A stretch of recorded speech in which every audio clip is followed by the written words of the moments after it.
ঝড়ের মাস বৈশাখ। এই বৈশাখের মতোই রবি ঠাকুরের জন্ম।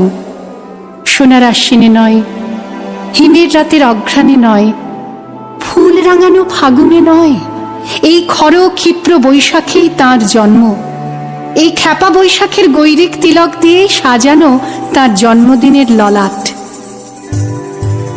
বৈশাখে প্রকৃতির নতুন জন্ম, আমাদেরও নতুন জন্ম এই বৈশাখে, 25শে বৈশাখে, রবি ঠাকুরের জন্মদিনে। দেখতে হয় না ক্যালেন্ডার, জিজ্ঞেস করতে হয় না তারিখটা কবে।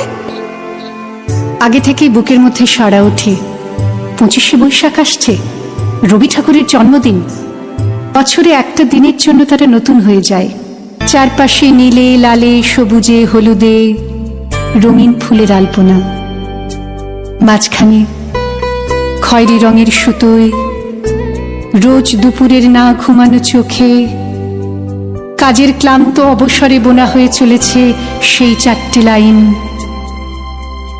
উদয়ের পথে শুনিকার বাণী, ভয় নাই ওরে ভয় নাই, নিঃশেষে প্রাণ যে করিবে দান, ক্ষয় নাই তার ক্ষয় নাই। শুধু কি সূচি কাজে? না, বিদেশকে চোখের সামনে দৃষ্টান্ত করে রাখার আন্তর্জাতিকতা রবি ঠাকুরের। আমাদের সংস্কৃতিকে মাটির কাছাকাছি এগিয়ে নিয়ে যাওয়ার সংকল্পে রবি ঠাকুর।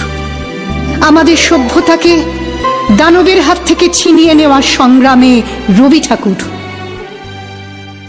আকাশে, মাটিতে, মনে এত যে বৃষ্টি পড়ে, তার ছন্দ রবি ঠাকুরের।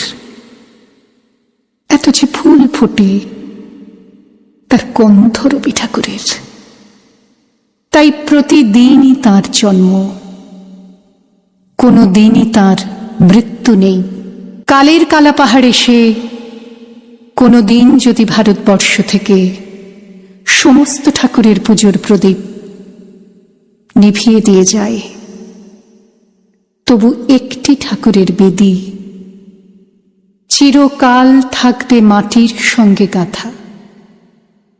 কোন ঠাকুর? রবি ঠাকুর। রবি ঠাকুর।